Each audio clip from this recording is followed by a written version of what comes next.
Hello everyone, स्वागत है आपका हमारे चैनल लर्न बायोलॉजी में। डियर फ्रेंड्स, हम इस वीडियो में नेचुरल रिसोर्सेज के मतलब प्राकृतिक संसाधन के सेकंड पार्ट के इम्पोर्टेंट क्वेश्चंस को डिस्कस करेंगे जो कि एग्ज़ाम के पर्पज़ से इम्पोर्टेंट हैं। इस टाइम लॉकडाउन चल रहा है, मोस्टली एग्ज़ाम कैंसिल हो चुके हैं, लेकिन फिर भी अपनी प्रिपरेशन को स्लोली बना के रखिए क्योंकि एग्ज़ाम की डेट डिक्लेयर होने में और एग्ज़ाम होने में ज़्यादा टाइम नहीं लगता है। तो चलिए स्टार्ट करते हैं वीडियो को स्टार्ट करने से पहले अगर आप चैनल पर नए हैं तो प्लीज़ चैनल को सब्सक्राइब कर दीजिएगा, वीडियो को लाइक कर दीजिएगा और आपको ये वीडियो कैसा लगा कमेंट करके ज़रूर बताया करिए, अपने सजेशंस ज़रूर दिया करिए। चलिए स्टार्ट करते हैं। फर्स्ट क्वेश्चन, CFC फ्रिजों में उपयोग के लिए अनुमोदित नहीं किए जाते क्योंकि वे CFC का फुल फॉर्म आपको पता है क्लोरोफ्लोरोकार्बन होता है। ऑप्शन ए है तापक्रम बढ़ाते हैं, ओजोन को कम करते हैं, पर्यावरण प्रभावित करते हैं और लास्ट ऑप्शन है मानव शरीर प्रभावित करते हैं। तो CFC का जो रेफ्रिजरेटर में फ्रिजों में उपयोग इसलिए नहीं किया जाता, अनुमोदित नहीं है करना क्योंकि ये इन्वायरमेंट में जो ओजोन प्रेजेंट है उसको कम करते हैं। So right answer is ozone को कम करते हैं। नेक्स्ट क्वेश्चन पे चलते हैं। मिनी माता रोग किसके उपभोग के कारण होता है, मतलब मिनी माता डिजीज़ जो है वो किसके वजह से होती है। ऑप्शन है आप समुद्री भोजन जिसमें अत्यधिक मात्रा में कैडमियम हो, मरकरी से दूषित मछलियों से, अत्यधिक पीड़कनाशी से और सेलेनियम से दूषित समुद्री भोजन से। तो हमेशा मिनी माता का संबंध Hg से होता है।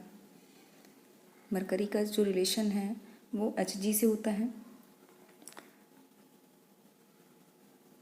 मैं फिर से अपनी लाइन को दोहराती हूँ।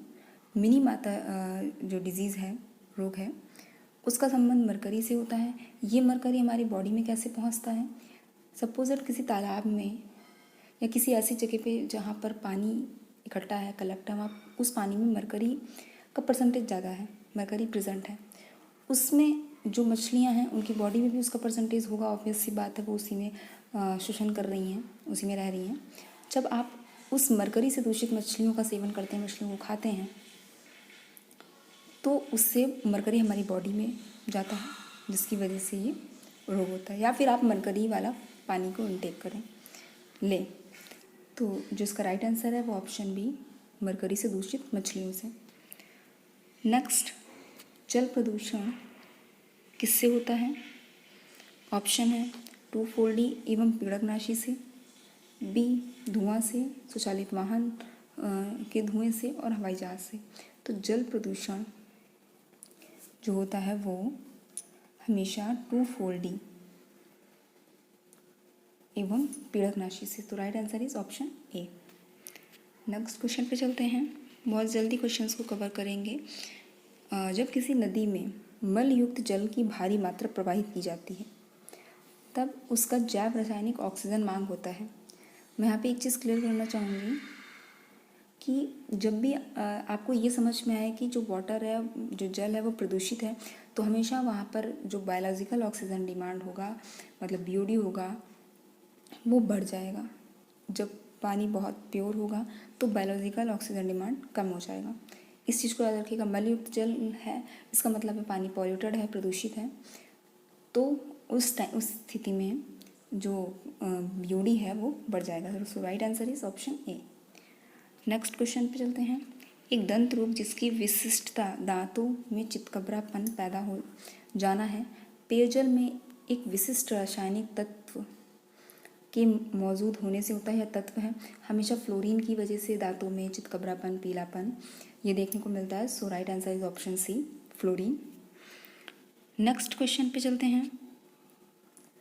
जल प्रदूषण अच्छी तरह से रोका जा सकता है जलधाराओं के हानिकारक रसायनों का उपचार करके।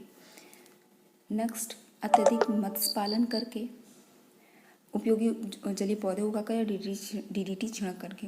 तो जल प्रदूषण को आप जानते हैं DDT छिड़क करके ही अच्छी तरह से रोका जा सकता है। So right answer is option D.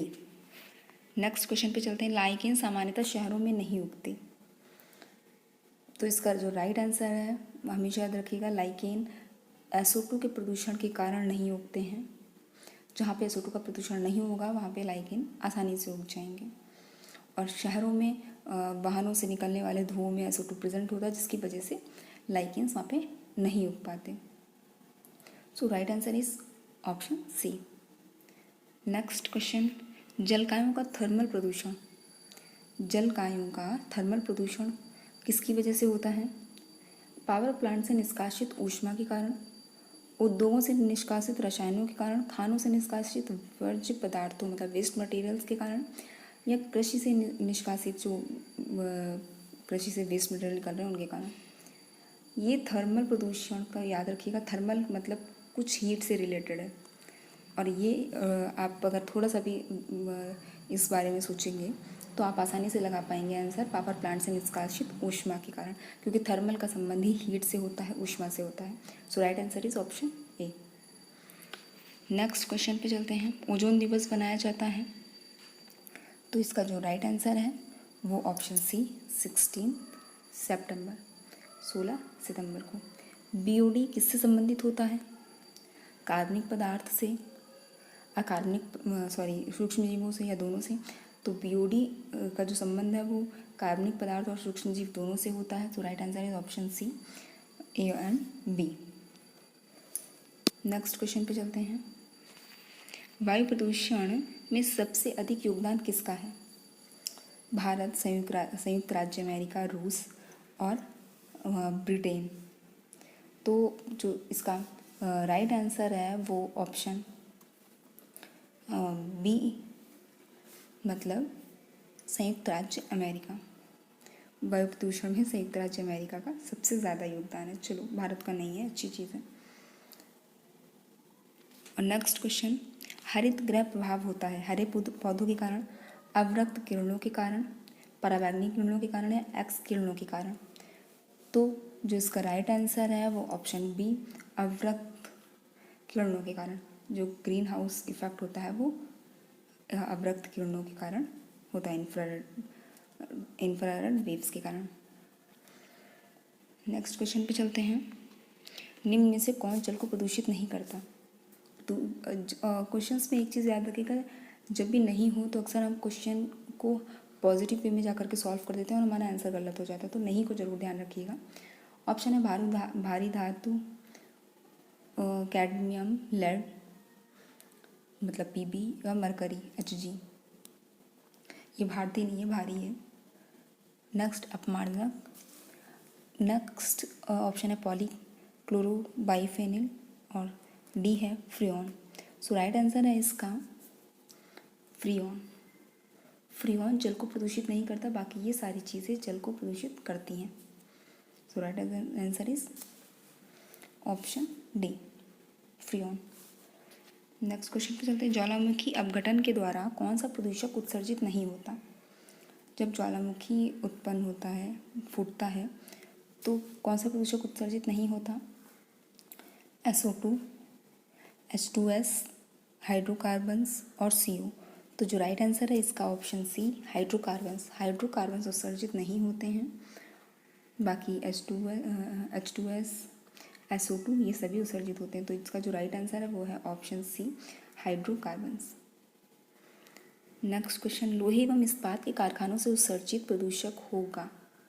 जो लोहे और इस्पात कारखानों से प्रदूषक उत्सर्जित होगा वो CO, एक मिनट, CO2 और SO2 होंगे। So right answer is option B, CO, CO2 और SO2। नेक्स्ट, भूमंडलीय ताप वृद्धि के मुख्य कारक क्या हैं?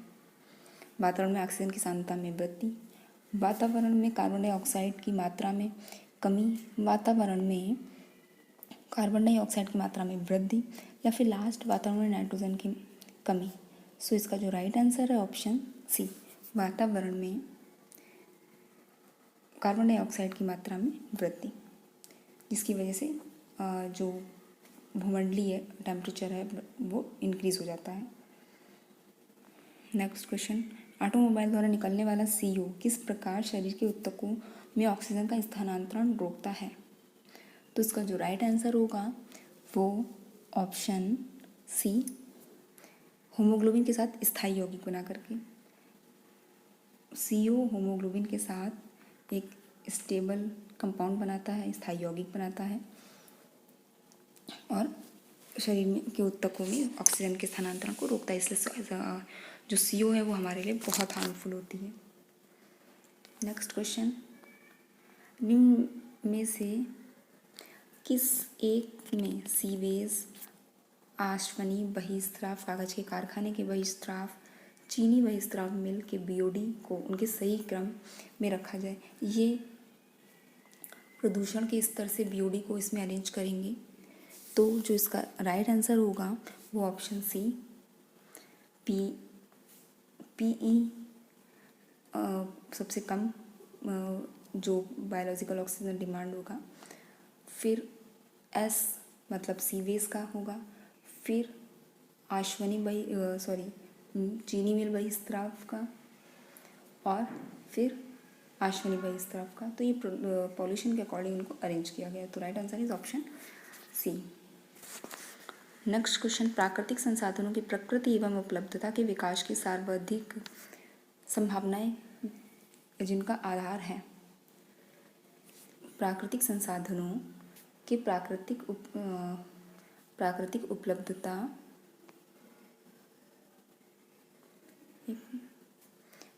उपलब्धता के विकास की सर्वाधिक संभावनाएं हैं।